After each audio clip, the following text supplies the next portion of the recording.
Esta es la segunda y última parte del tema sobre las dos Babilonias, y analizábamos anteriormente lo que fue la Inquisición que promovió el catolicismo romano y que abarcó a muchos países del mundo. Algunos gobiernos se sacudieron ese yugo, comenzando con Francia, que con la Revolución Francesa, conocida como la toma de la Bastilla, se derrumbó el imperio de los Luises en el año de 1789, y se proclamaron los tres derechos del hombre: libertad, igualdad y fraternidad. Esta misma doctrina fue adoptada por Francisco Morazán para Centroamérica cuando la Inquisición fue erradicada de estos países. Algunos historiadores han puesto a la Inquisición como un engendro del infierno, y solamente debemos recordar lo que la historia nos cuenta de la famosa noche de San Bartolomé en Francia, donde hubo una masacre espantosa de evangélicos. Aquí estuvieron involucrados tres personajes importantes: el Papa Pío V, la reina Catalina de Médicis, que era sobrina del Papa Clemente VII, y el rey de Francia Carlos IX, que era hijo de Catalina. Este trío diabólico fue el responsable de la gran matanza de creyentes, cuando el sábado 23 de agosto de 1572 todo estaba preparado. Los asesinos buscaban sus posiciones para sorprender a la medianoche a los desprevenidos creyentes, y llegó el momento del ataque, ya que el plan era de exterminio total. Las calles de París se llenaron de muertos y la sangre corría por las calles. Un testigo declaraba: no es posible describir el horripilante cuadro que presentaba la ciudad de París cuando sobre ella brilló el sol el día 24 de agosto de 1572, día de San Bartolomé. Todo en ella era tumulto, desórdenes y matanzas, largos torrentes de sangre en las calles, cadáveres de hombres, mujeres y niños aparecían amontonados en las puertas de las casas. Gemidos, gritos de muerte se oían por todas partes. Los verdugos por millares decapitaban a sus víctimas, y el vil populacho acompañaba a los matadores, mutilándolos y arrastrándolos por el fango. Millares de creyentes murieron de hambre, de frío, de cansancio, perseguidos por los montes y por los valles como si fueran animales salvajes. En esta matanza murieron 100,000 evangélicos, incluyendo a los que huyeron a los montes, que algunos de ellos nunca fueron hallados. ¿Y qué diremos también de los albigenses en el sur de Francia, que también eran creyentes y que fueron masacrados y casi exterminados por orden del Papa Inocencio III? Y que, por cierto, este Papa no hizo honor a su nombre, porque de inocente era lo que menos tenía. El plan de este Papa era desaparecer a todo hereje. Ese era el apodo que le daban a los creyentes en la Edad Media. La matanza de los albigenses se llevó a cabo en el año de 1208. También este Papa Inocencio III fue el primero que se le ocurrió implantar la Inquisición. Y como decíamos anteriormente, que esta Inquisición duró más de 500 años, fue un tiempo suficiente para que la gran ramera se embriagara con la sangre de los mártires de Jesús, como dice Apocalipsis 17, versículo 6. Ahora mencionaremos a un personaje que tuvo que ver con la finalización de la fatídica Inquisición en España, y se trata de Napoleón Bonaparte, el emperador francés. Cuando él tuvo conocimiento de cómo el Vaticano hacía su obra de exterminio a través del Santo Oficio, decidió enviar a un coronel de apellido Lamanowski con un regimiento de soldados al cuartel general donde estaban implantadas las oficinas principales de la Inquisición, a unos 2 kilómetros en las afueras de Madrid.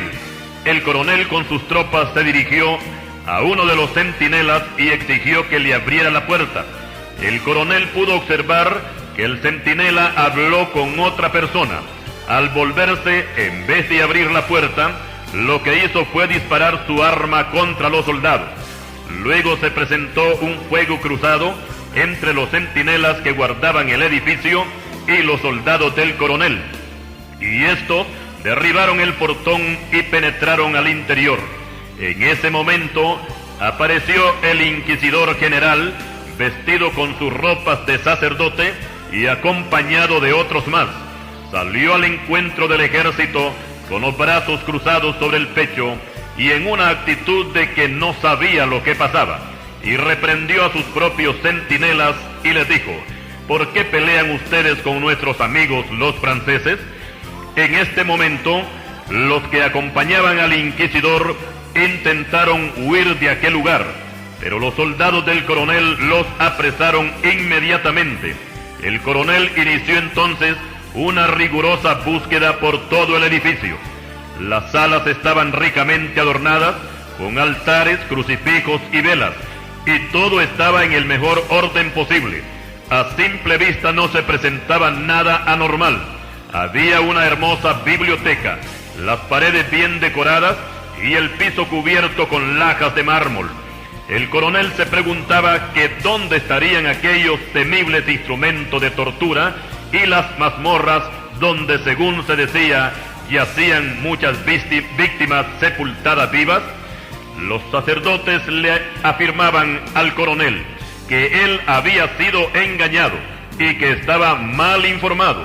Lamanovsky ya se disponía a salir de aquel edificio cuando un oficial que le acompañaba le dio una sugerencia y le dijo: coronel, usted es quien manda en esta operación, pero permítame darle un consejo. Ordene que se eche agua sobre el piso para ver si tiene algún desagüe. Haré lo que opinas, le respondió Lamanovsky. Luego llenaron de agua el piso y los inquisidores se pusieron pálidos y nerviosos, porque el agua empezó a escurrirse rápidamente por unas grietas. Seguidamente el coronel ordenó que abrieran aquellas losas, y un soldado encontró con su fusil un resorte que estaba oculto y se abrió la losa. Los sacerdotes temblaban de pies a cabeza cuando el coronel y los soldados empezaron a descender por unas escaleras. El lugar estaba muy oscuro y el coronel arrancó una vela de un altar para alumbrarse, pero uno de los inquisidores le pidió: coronel, no toque usted esa vela porque es santa. El coronel le respondió sin dejar de caminar hacia abajo por la escalera: si esta vela es santa, también Nerón fue santo. Además, si la luz es santa, hay que usarla para alumbrar en la oscuridad. Cuando llegaron al fondo, se encontraron con una sala que era la sala del juicio. En medio de esa sala había un bloque con una cadena, donde se encadenaban a los acusados. Allí mismo había un asiento alto, sin mucho lujo, que le llamaban el trono del juicio. Este asiento lo ocupaba el inquisidor general. A los lados de este trono habían otros más pequeños, donde se sentaban los sacerdotes que representaban al santo oficio de la Inquisición. Una puerta a la derecha daba acceso a muchas celdas que se extendían a lo largo del edificio. En esas celdas, los soldados franceses se encontraron con las más dolorosas escenas que ellos pudieran imaginarse. Eran las prisiones donde las pobres víctimas permanecían encarceladas durante años, hasta que les llegaba la muerte, y al morir no eran enterrados, sino que allí se disecaban. Esas celdas contaban con tubos que salían a la superficie y sacaban el aire infectado de cuerpos humanos en descomposición. Los soldados encontraron cuerpos que hacía poco habían muerto, y en otras celdas solo encontraban la osamenta atada todavía a las cadenas. Pero en algunas celdas todavía había personas vivas de ambos sexos, totalmente desnudos y atados con cadenas. A estos, los soldados los libertaron inmediatamente, los cubrieron con ropa, y antes de sacarlos a la luz, el coronel ordenó que les dieran de comer y que les trajeran agua. Y prosiguiendo en la búsqueda, los franceses encontraron una sala muy amplia, donde estaban los instrumentos para torturar a las víctimas. En una de esas máquinas ataban a la persona y luego le quebraban los huesos uno tras otro, primero los dedos, luego las manos y después todo el cuerpo, hasta que la persona moría. También había allí otro instrumento que era un cajón en que la cabeza y el cuello quedaban ajustados de tal manera que la víctima ya no se podía mover más. Encima del cajón había un recipiente con agua, del cual cada segundo caía una gota sobre la cabeza en el mismo lugar, causando así uno de los más horribles suplicios. Otro instrumento era una máquina horizontal sobre la que amarraban a la víctima y la colocaban entre dos vigas llenas de cuchillos. Al funcionar el instrumento, la víctima era cortada en pequeños pedazos. A este instrumento se le llamaba la Virgen. Delante de esos instrumentos infernales, prueba de máxima crueldad, la ira de los soldados no se dejó esperar, y con el visto bueno del coronel Lamanowski, se decidió que cada uno de los sacerdotes inquisidores debía morir en aquellas infernales máquinas, y ataron al primero en la máquina de quebrar huesos. Otro fue sometido a la tortura de la gota de agua, y puesto en ese tormento pegaba grandes alaridos para que lo libertaran. Y así pasaron todos aquellos sacerdotes por el suplicio y la muerte de aquellas máquinas de tortura. Luego le llegó el turno al último de ellos, que era el inquisidor general, quien fue conducido a la máquina, la Virgen. Este pidió al coronel y a los soldados que no lo metieran a ese tormento, pero un soldado le dijo: no, usted obligó a otros a morir de esa forma, ahora reciba el pago con la misma moneda.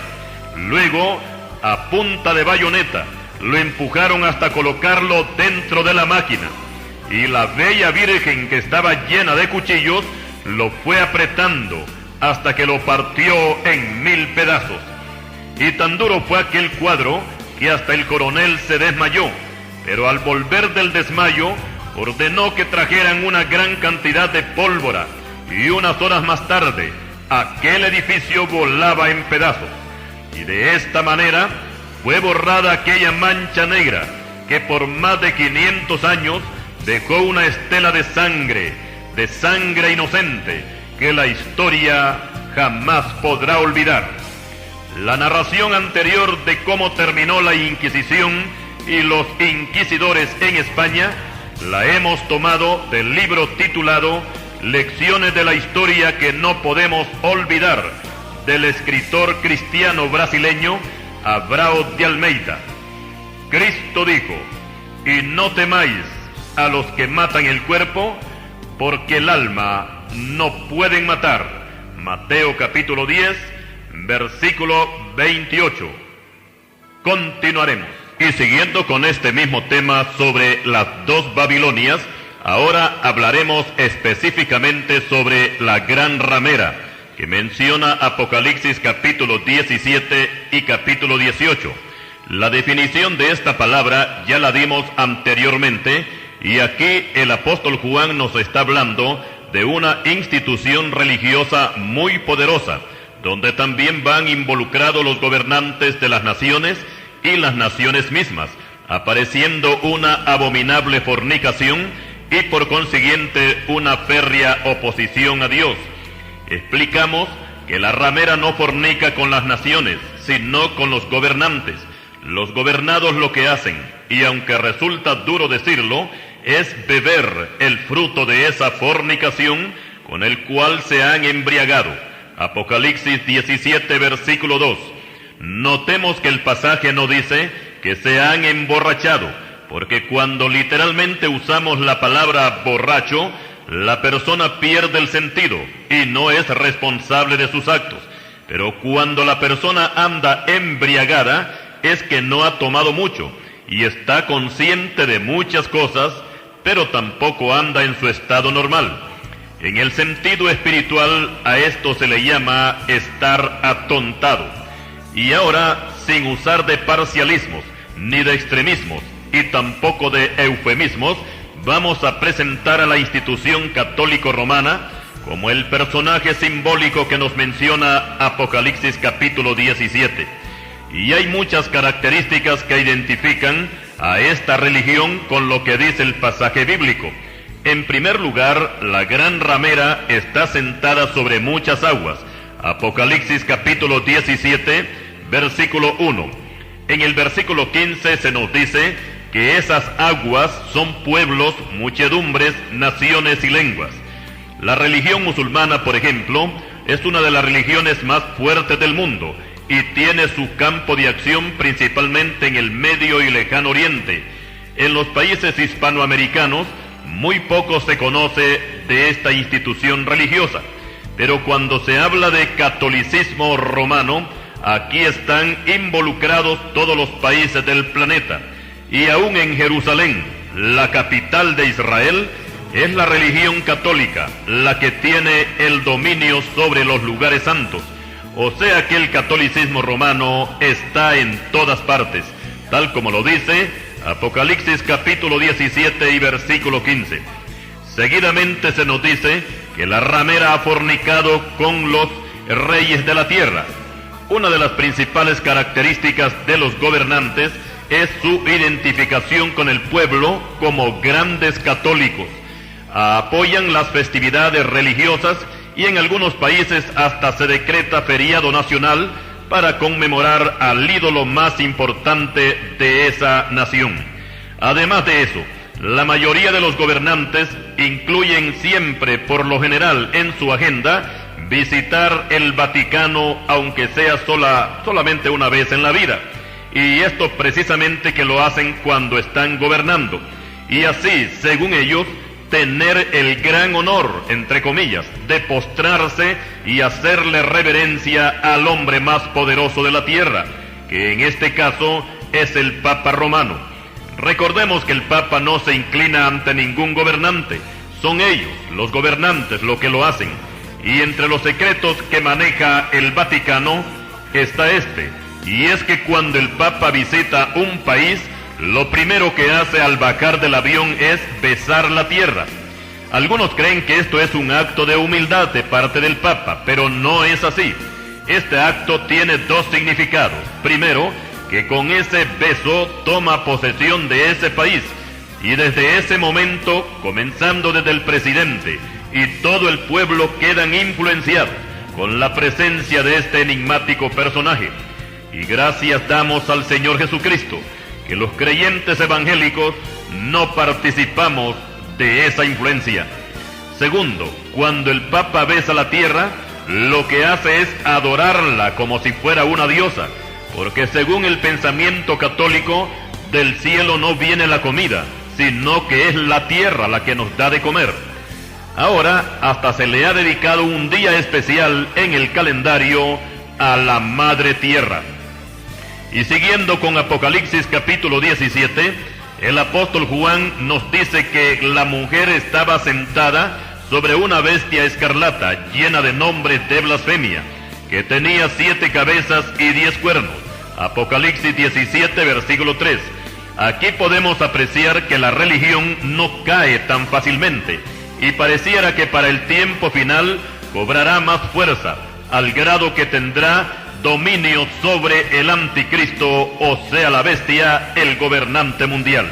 Y es que desgraciadamente podemos decir que los pueblos inconversos no pueden vivir sin religión, y es por esta razón que el anticristo se dejará, entre comillas, se dejará que la ramera lo manipule por un corto tiempo. Y revisemos nuevamente el pasaje de Apocalipsis capítulo 17, versículo 3, donde podemos apreciar que la mujer no va adelante, ni atrás, ni al par, sino encima de la bestia. También esta mujer va llena de nombres de blasfemia. Haciendo un estudio sobre las religiones y las sectas, encontramos que la religión católico romana es la que más blasfema contra Dios y el sagrado nombre del Señor Jesucristo. Y en primer lugar tenemos que el jefe de esta religión se hace llamar Santo Padre, su santidad y máximo pontífice. Todos estos títulos ofenden la dignidad de Dios, porque aunque las Escrituras nos mandan que todos seamos santos, Primera de Pedro capítulo 1 versículo 16, esto es, a los que hemos lavado nuestros pecados en la sangre del Cordero de Dios, la palabra santo como título solamente pertenece a Dios. La otra palabra de enlace es Padre, que además del Papa es un título delegado para todos los sacerdotes.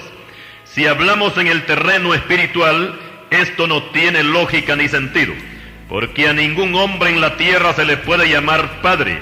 Esto también está en la Escritura. Cristo dijo: y no llaméis Padre vuestro a nadie en la tierra, porque uno es vuestro Padre, el que está en los cielos. Mateo capítulo 23, versículo 9.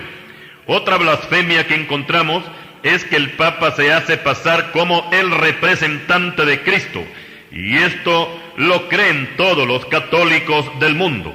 Pero la palabra de Dios nos dice que el único representante de Cristo es el Espíritu Santo. Veamos esta cita bíblica. El Señor Jesucristo dice: pero cuando venga el Consolador, a quien yo os enviaré del Padre, el Espíritu de verdad, el cual procede del Padre, Él dará testimonio acerca de mí. Juan capítulo 15, versículo 26. Entonces quedamos que quien representa a Cristo aquí en la tierra es el Espíritu Santo, y el que da testimonio de Cristo es el Espíritu Santo y no el Papa de Roma. Otra blasfemia más es la siguiente: cuando se ordena a un sacerdote, entre otras cosas de la ceremonia, se le atan las manos con una estola, que es un lienzo de seda. Esta atadura significa que en ese momento Dios le está dando a ese nuevo sacerdote el poder para perdonar pecados, y también tiene poder para convertir el pan y el vino en el cuerpo y la sangre de Cristo cuando éste celebra la misa, o sea, cuando el sacerdote está en la celebración de la misa. La Biblia nos dice que el único que puede perdonar pecados es Dios. Marcos capítulo 2, versículo 7. Y con respecto a la hostia, esto es otra abominación, otra blasfemia más, porque según el sacerdote, esa hostia se convierte en el cuerpo de Cristo cuando se presenta el acto más importante de la misa, conocido como la Eucaristía. Cuando el sacerdote levanta el cáliz en alto, a esto se llama la transubstanciación. Esto quiere decir transformar la sustancia. Y al transformar el vino en la sangre de Cristo, lo que está haciendo ese sacerdote es sacrificando de nuevo al Hijo de Dios y exponiéndole a vituperio. Libro de Hebreos capítulo 6, versículo 6. Explicamos que la hostia no representa ni simboliza en ninguna manera a Cristo, sino al dios Sol, que honraban los babilónicos. Notemos que las hostias son redondas, simbolizando a un sol en miniatura. Y siguiendo con la lectura de Apocalipsis 17, versículo 4, se nos dice que la mujer estaba vestida de púrpura y escarlata, y adornada de oro, de piedras preciosas y de perlas. Es evidente que toda esta descripción encaja notablemente con las riquezas que rodean al Vaticano, comenzando con las vestiduras del Papa y de los cardenales. El color púrpura y escarlata, o sea, el color rojo, es el que resalta en la Basílica de San Pedro en Roma. Los cardenales se visten de rojo, el sombrero que usan es rojo, y hasta los calcetines son del mismo color. Y una gran cantidad de estatuas representando vírgenes en algunos países están adornadas con oro y piedras preciosas y mantos morados y azules de gran valor. También esta mujer simbólica que encontramos en la Biblia tiene en la mano un cáliz de oro lleno de abominaciones y de la inmundicia de su fornicación. Explicamos que de las muchas religiones y sectas que hay en el mundo, solamente la religión católica usa un cáliz de oro para sus ceremonias. Y tal como dice el pasaje bíblico, que lo que ese cáliz lleva dentro es una abominación, porque representan a Cristo en la hostia, y así lo comparan con los dioses del paganismo. Y esa hostia es el fruto de la fornicación de la ramera, del cual participan todos los católicos comulgantes. Apocalipsis 17, versículo 5 dice que esta mujer lleva en su frente un nombre escrito, que es un misterio: Babilonia la Grande, la madre de las rameras y de las abominaciones de la tierra. Aquí vamos a hacer notar dos cosas interesantes e importantes, y es que cuando el apóstol Juan escribió este pasaje, la Babilonia original, la antigua, la que menciona el Antiguo Testamento, ya no existía, solamente estaban las ruinas. Por tanto, no se refería a aquella Babilonia, sino a la Babilonia religiosa, o sea, al catolicismo romano. Y es impresionante notar que el pasaje menciona a la madre de las rameras, y a la religión católica es a la única en el mundo que se le ha dado el título de Santa Madre, Iglesia Católica, Apostólica y Romana. Y notemos en todo este largo título que lleva, que aquí no se identifica como cristiana, sino como romana. Y no olvidemos, no olvidemos que fue Roma quien crucificó al Hijo de Dios allá en el Gólgota. El sacerdote católico convertido a Cristo, Alberto Rivera, nos dice que el catolicismo no es ni siquiera iglesia, sino que es una institución religiosa, porque Cristo tiene una iglesia nada más, y el catolicismo romano está bien lejos, pero bien lejos de ser esa iglesia. Además, la Biblia nos dice que la esposa del Cordero es una virgen, y Juan menciona a una mujer ramera que jamás podría ser la esposa de Cristo. Además, esta mujer de Apocalipsis 17 no aparece sobria, sino ebria, pero no de aguardiente, sino de la sangre de los santos y de la sangre de los mártires de Jesús. El apóstol Juan quedó asombrado cuando vio esta visión, porque tal vez nunca se imaginó que una mujer llegara a hacer tantas cosas, así como hay muchas personas en el día de hoy que no creen que esta institución religiosa haya derramado tanta sangre de creyentes en más de 500 años, amparados en la mal llamada Santa Inquisición, donde hubieron más de 80 millones de muertos evangélicos y también judíos.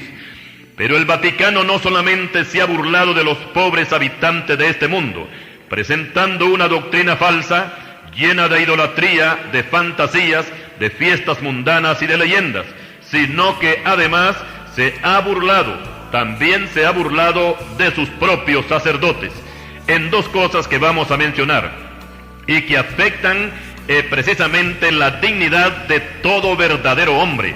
Primero, que a sus sacerdotes los privó del derecho a que tengan una esposa, no se pueden casar, les ordenó la orden del celibato, lo cual diríamos que el matrimonio, el tener una esposa, es permitido dentro de la ley de Dios para todo hombre. Y segundo, que los ha ridiculizado. Sí, el Vaticano ha ridiculizado a sus sacerdotes vistiéndolos de mujer, porque la sotana, explico esto, no es el traje apropiado para un ministro de Dios, ni para ningún hombre en particular. La sotana es un vestido de mujer, y un hombre verdadero, en el amplio sentido de la palabra, jamás haría ese ridículo, porque solamente a un homosexual, él sí se sentiría orgulloso de vestirse de esa forma. Pero Roma es así, y seguirá imponiendo sus leyes hasta que le llegue el fin, cuando Dios trate con ella, tal como está escrito en el libro de Apocalipsis, capítulo 17 y versículo 16. Continuaremos. Siguiendo en el desarrollo del tema sobre las dos Babilonias, ahora hablaremos sobre los dogmas implantados por el Vaticano. Un dogma es una doctrina fundamental que no puede ser rebatida, y es mucho más que una tradición. Y en primer lugar mencionaremos la infalibilidad papal. La palabra infalible quiere decir que el Papa no puede equivocarse, y en este punto se coloca al par de Dios. Fueron muchos los papas que ambicionaron la infalibilidad en los siglos pasados, pero los concilios siempre se oponían a estas pretensiones y quedaban sin valor, y fue hasta el año de 1854 que el Papa Pío IX se vio inspirado a celebrar el primer concilio vaticano, el cual se llevó a cabo en 1870. El punto principal de este concilio era lograr la aprobación de la infalibilidad, para lo cual Pío IX tuvo que manipular todo el concilio y al final logró su propósito. El Concilio Vaticano I dio inicio el 8 de diciembre de 1869 en la Basílica de San Pedro en Roma, pero fue hasta el siguiente año, el día 18 de julio de 1870, que mientras afuera del templo azotaba una fuerte tempestad, en el interior de la basílica se llevaba a cabo la votación para aprobar o desaprobar la infalibilidad papal. Y de los 704 que participaban en la reunión, 535 votaron a favor. El resto no dio su aprobación, o sea que 169 votaron en contra. Pero como podemos ver, la mayoría ganó y luego se oficializó el dogma, que el Papa es infalible, que no puede equivocarse. Parte de la declaración de este dogma reza de la siguiente manera: por la asistencia divina que le fue prometida en la persona del bienaventurado Pedro, el Papa goza de aquella infalibilidad que el Redentor Divino quiso que estuviera provista su Iglesia, en lo que toca a doctrina, fe y costumbres. Por tanto, que las definiciones del Romano Pontífice son irreformables por sí mismas y no por el consentimiento de la Iglesia. Y si alguno tuviere la osadía de contradecir a esta declaración, sea maldito. Hasta aquí parte de lo que reza el documento. Explicamos que la institución católica romana tiene por costumbre lanzar maldiciones a todos aquellos que no aceptan sus doctrinas, y en lo que respecta a la historia de los papas, la mayor parte de ellos cometieron grandes errores. Hubo tiempo cuando 3 papas se disputaban el trono del Vaticano, y en lo que toca a la infalibilidad papal, la Biblia le dice a los papas romanos: sea Dios veraz y todo hombre mentiroso. Romanos capítulo 3 versículo 4. Y conforme al título de santo, y que tanto alarde hace el Vaticano para nombrar al Papa como Santo Padre, esto no tiene ningún sentido, porque la palabra de Dios les echa por tierra todo ese título pretencioso de santo, cuando dice que ciertamente no hay hombre justo en la tierra que haga el bien y nunca peque. Eclesiastés 7:20. Ahora vamos a tratar el dogma del purgatorio, que según Roma es un lugar de purificación para las personas que murieron en sus pecados veniales, pero que mediante las misas, los novenarios y el pago de indulgencias, el muerto tiene una oportunidad de salir cuando haya purgado sus pecados y así pueda entrar al cielo. Pero vamos a explicar que la idea de un purgatorio no fue idea de los papas, sino que siglos atrás los persas se inventaron ese lugar de castigo para los muertos. El Vaticano lo que hizo fue revivir esa idea para poder sacar dinero a las masas. La Iglesia Apostólica, la Iglesia de Cristo, jamás mencionó el purgatorio, y Cristo tampoco lo hizo. Fue hasta el año 600 después de Cristo cuando el Papa Gregorio el Grande hizo declaraciones de que además del cielo y el infierno, también había un tercer lugar llamado el purgatorio, pero su declaración no fue aceptada por el clero. En el siglo XII volvió a renacer la idea del purgatorio y se divulgó una leyenda que San Patricio había encontrado ese lugar, y para que nadie dudara, se hizo excavar un hoyo muy profundo en Irlanda, al cual descendieron varios monjes.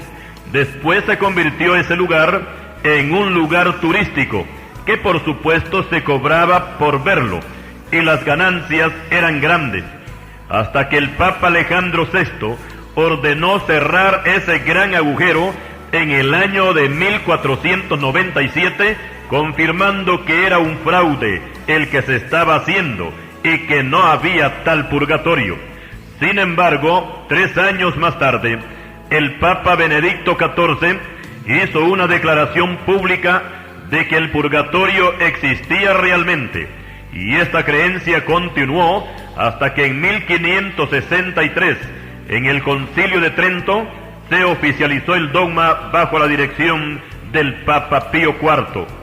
Cuando se llevó a cabo el Concilio Vaticano II de 1962 a 1965, algunos pensaron que ese dogma del purgatorio iba a ser quitado, pero ni siquiera lo mencionaron. Y eso quería decir que el Vaticano iba a seguir sacando dinero a todos los católicos del mundo para sacarles, según ellos, a sus parientes del purgatorio. Y eso lo siguen haciendo hasta el día de hoy, cuando ya hemos entrado al tercer milenio. Pero la palabra de Dios vuelve de nuevo a refutar este otro dogma inventado por el Vaticano y dice: tu dinero perezca contigo, porque has pensado que el don de Dios se obtiene con dinero. Libro de los Hechos, capítulo 8, versículo 20. Ahora pues ninguna condenación hay para los que están en Cristo Jesús, los que no andan conforme a la carne, sino conforme al Espíritu. Romanos 8:1. Por gracia sois salvos, por medio de la fe, y esto no de vosotros, pues es don de Dios, no por obras para que nadie se gloríe. Efesios 2, versículos 8 y 9. Estos y otros textos más nos dan a entender que la salvación viene de Dios, como una gracia para el hombre pecador. Si la persona se arrepiente de sus pecados y recibe al Señor Jesucristo como su Salvador, se salva y va al cielo. Si no lo hace, va al infierno. La Biblia menciona solamente estos dos lugares, y agregar un purgatorio es, en primer lugar, quebrantar la palabra de Dios, y en segundo lugar, jugar con el sentimentalismo de los fieles católicos, que con mucha devoción entregan su dinero al sacerdote para que éste les saque a su pariente difunto de las llamas inventadas del purgatorio, cuando en la realidad ese lugar no existe. Pero llegará día cuando Dios ajustará cuentas a todos aquellos que inventaron y practicaron esta doctrina de demonios. Ahora trataremos el dogma de la salvación, y según el sistema romanista, la salvación no es lo que ocupa el primer lugar en su doctrina. Los jerarcas católicos se han preocupado más por las cosas terrenales que por las espirituales. En nuestro tiempo, a los sacerdotes y arzobispos se les oye hablar en sus homilías de los problemas que atraviesa el país, de la deuda externa que tienen con los bancos internacionales, de la política partidista, de organizar bien la policía. Dan consejos para que los gobiernos no se roben el dinero del Estado. Aconsejan para que los hombres no contraigan el SIDA y combaten con fuerza el aborto. Todos estos asuntos son comunes en ellos, pero muy poco se les oye hablar de salvación. Y cuando tocan este punto, se apoyan en la declaración que la institución católico romana es la verdadera iglesia fundada por Cristo y que fuera de esta religión nadie se puede salvar. Lo que el catolicismo romano asegura con respecto a la salvación es lo mismo que aseguran todas las religiones y sectas del mundo. Todos ellos tienen la verdad, y solamente en el grupo de ellos hay salvación. Pero Cristo les dice a todos estos líderes ignorantes: erráis, ignorando las Escrituras. Yo soy el camino, la verdad y la vida. Nadie viene al Padre sino por mí. Yo soy la resurrección y la vida. El que cree en mí, aunque esté muerto, vivirá. El que cree en el Hijo tiene vida eterna, pero el que rehúsa creer en el Hijo no verá la vida, sino que la ira de Dios está sobre él.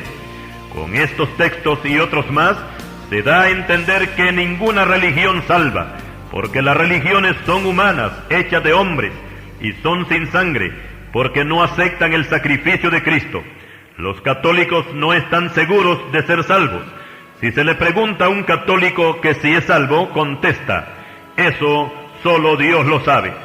Y lo mismo sucede con un sacerdote, que si se le pregunta que si el difunto ya salió del purgatorio con tanta misa que le han hecho, ellos dicen que eso solo Dios lo sabe. O sea que no saben nada, que no están seguros de nada. Los creyentes fieles a Cristo sí podemos responder afirmativamente, porque la Biblia nos garantiza esa salvación, y nos dice el apóstol Pablo que por gracia sois salvos, por medio de la fe, y esto no de vosotros, pues es don de Dios, no por obras para que nadie se gloríe. Efesios 2, 8 y 9. Notemos que el pasaje no dice que vamos a ser salvos, sino que ya lo somos. Desde el momento que recibimos a Cristo, la salvación está con nosotros. Y lo único que tenemos que hacer es cuidarla, para no perderla, siendo obedientes a la palabra de Dios. Otro dogma católico es con respecto a la Virgen María, a la cual se le han dado muchos atributos y títulos, los cuales están totalmente desprovistos de respaldo bíblico. No olvidemos que la columna vertebral de la doctrina católica romana no es Cristo Jesús, sino la Virgen María. Los cristianos evangélicos tenemos que reconocer el gran privilegio que tuvo esta Virgen de Israel, al ser escogida por Dios para concebir en su vientre, y por obra del Espíritu Santo, y por consiguiente dar a luz al Salvador del mundo, nuestro Señor Jesucristo. Esto está relatado, revelado en los evangelios de Mateo y Lucas, pero al igual que los otros personajes que encontramos en ambos testamentos, cada uno y cada quien hizo una obra en favor de la redención, y en este caso, todos los profetas dieron testimonio del Mesías, que él iba a salvar al mundo de sus pecados. Hechos 10:43. María también hizo su trabajo de gestar en su vientre y dar a luz al Señor Jesucristo, y de esta manera se convierte en la madre de Jesús el hombre, pero no en la madre de Dios, porque Dios no tiene madre. Y este precisamente es uno de los dogmas que maneja la institución católica romana, de que María es madre de Dios. Pero es bueno aclarar este término, y es que el Señor Jesucristo se presentó en este mundo con dos naturalezas, la humana, por cuanto vino en un cuerpo de carne hecho semejante a los hombres, y estando en la condición de hombre, se humilló a sí mismo, haciéndose obediente hasta la muerte, y muerte de cruz. Filipenses 2, versículos 7 y 8. Por otra parte, también tenía su naturaleza divina, con la cual representaba al Padre, Juan 14:9 y Juan 1:18. El apóstol Pablo nos dice que en él, en Cristo, habita corporalmente toda la plenitud de la deidad, Colosenses 2:9. Esto quiere decir que el Señor Jesucristo, siendo hombre, jamás dejó de ser Dios. Por tanto, definimos que María fue madre de la humanidad de Cristo, pero no de su divinidad, porque Cristo es antes de María, antes de David, antes de Abraham, antes que Adán, antes que el mundo fuese. Cristo es desde la eternidad hasta la eternidad. Por tanto, el catolicismo erró el blanco y engañó a millones de católicos, haciéndoles creer que María es la Madre de Dios, cuando en realidad no lo es. Continuaremos.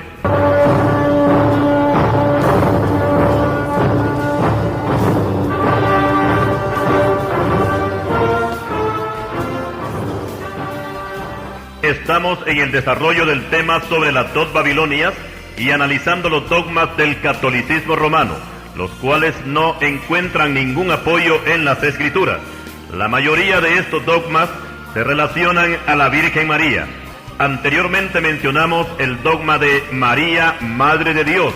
Ahora entramos al dogma de la Inmaculada Concepción, y fue el Papa Pío IX quien proclamó esta doctrina el 8 de diciembre de 1854, y reza así esta declaración: es de Dios revelada la doctrina que sostiene que la bienaventurada Virgen María, en el primer instante de su concepción, por singular gracia y privilegio de Dios omnipotente, fue preservada inmune de toda mancha de pecado original, y por lo mismo debe ser creída firme y constantemente por todos los fieles.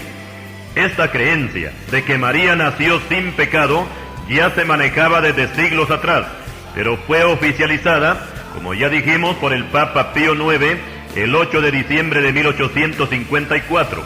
La palabra de Dios dice: por cuanto todos pecaron, están destituidos de la gloria de Dios. Romanos 3:23. Cuando la Biblia dice que todos hemos pecado y que nacimos en pecado, como nos dice el Salmo 51:5, aquí no se escapa nadie, incluyendo a la Virgen María, que también nació en pecado por causa del pecado de Adán. Y es lógico que si una persona nace sin pecado, no necesita un Salvador. Sin embargo, María menciona a su Salvador y dice: engrandece mi alma al Señor, y mi espíritu se regocija en Dios mi Salvador. Lucas 1, 46 y 47. La única persona que ha puesto sus pies en este planeta y que ha nacido sin pecado es nuestro Señor Jesucristo, que fue engendrado por el Espíritu Santo en el vientre de María. Pero María no fue engendrada así. Decir y afirmar lo contrario sería pasar por encima de la palabra de Dios. Y ay de aquel que se atreva a decir algo que Dios no ha dicho. Otro dogma es que María es la reina del cielo, y fue el Papa Pío XII quien instituyó la fiesta de la coronación de María como la reina del cielo, determinando que se celebrara el 31 de mayo y que todo el mes de mayo se reconozca como el mes de María. He aquí parte de la declaración de este dogma. Desde los primeros siglos de la Iglesia Católica, el pueblo cristiano ha elevado oraciones, súplicas e himnos de loor y devoción a la Reina del Cielo, y no se ha oscurecido la fe que nos enseña que la Virgen María, Madre de Dios, preside el universo con maternal corazón, así como está coronada de gloria en la celeste bienaventuranza. Y fue este mismo Papa Pío XII a quien se le ocurrió implantar también otro dogma, y es la asunción de María, o sea que María se fue en cuerpo y alma al cielo. El 1 de mayo de 1946, Pío XII consultó con todos los obispos católicos del mundo sobre la conveniencia y posibilidad de declarar como dogma la creencia de que la asunción de María se pudiera dar al pueblo católico. El episcopado contestó favorablemente a la idea de la proclamación, y el 1 de noviembre de 1950, Pío XII hizo el siguiente pronunciamiento: nos pronunciamos, declaramos y definimos que es un dogma revelado por Dios el que la Inmaculada Madre de Dios, la siempre Virgen María, fue llevada a los cielos en cuerpo y alma cuando terminó el curso de su vida en la tierra. Aquí este dogma se coloca como que Dios lo ha dado, pero aclaramos que Dios no es el responsable de esta enseñanza, y es Cristo mismo quien rechaza este dogma cuando dice: nadie subió al cielo, sino el que descendió del cielo, el Hijo del Hombre que está en el cielo. Juan capítulo 3, versículo 13. Aceptamos el hecho de que todo creyente en Cristo cuando muere va al cielo, pero va en alma y en espíritu. El cuerpo se queda en la sepultura para el día de la resurrección. O sea que hasta esta fecha, ningún creyente, hombre o mujer, incluyendo a María, nadie ha subido al cielo con un cuerpo glorificado, porque eso será hasta el día del arrebatamiento. Ese día María también va a resucitar con un cuerpo glorificado, y entonces sí se podrá decir que María subió al cielo en cuerpo y alma. Pero también, así como ella, serán también millones los que serán levantados de la misma forma, y juntos estaremos en la presencia del Señor, porque estar con Cristo es muchísimo mejor que estar en este mundo perdido. Así es que concluimos que María no se fue al cielo en cuerpo y alma, porque eso ni el mismo Vaticano lo cree. Otro dogma es María como mediadora o abogada de los cristianos. Esto tampoco tiene sentido, porque como lo hemos dicho anteriormente, la única función de la Virgen María era concebir y dar a luz al Mesías, y por consiguiente criarlo hasta el tiempo señalado. Pero eso de colocarla como mediadora, abogada, auxiliadora de los cristianos, corredentora con Cristo para la salvación, eso se llama ignorar las Escrituras o rebelarse contra la palabra de Dios, porque la enseñanza bíblica nos presenta a Cristo como el único mediador entre Dios y los hombres. 1 Timoteo 2, versículo 5.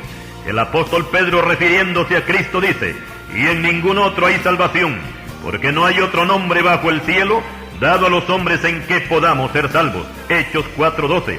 Cristo dice: yo soy el camino y la verdad y la vida. Nadie viene al Padre sino por mí. Juan 14:6. Estos y otros pasajes más nos dan a entender que Cristo tiene toda la capacidad para salvar al mundo de sus pecados y por consiguiente de la condenación eterna. Él solo lo puede hacer porque Él es el único que hizo el sacrificio como Cordero de Dios, derramando su sangre para limpiar nuestros pecados.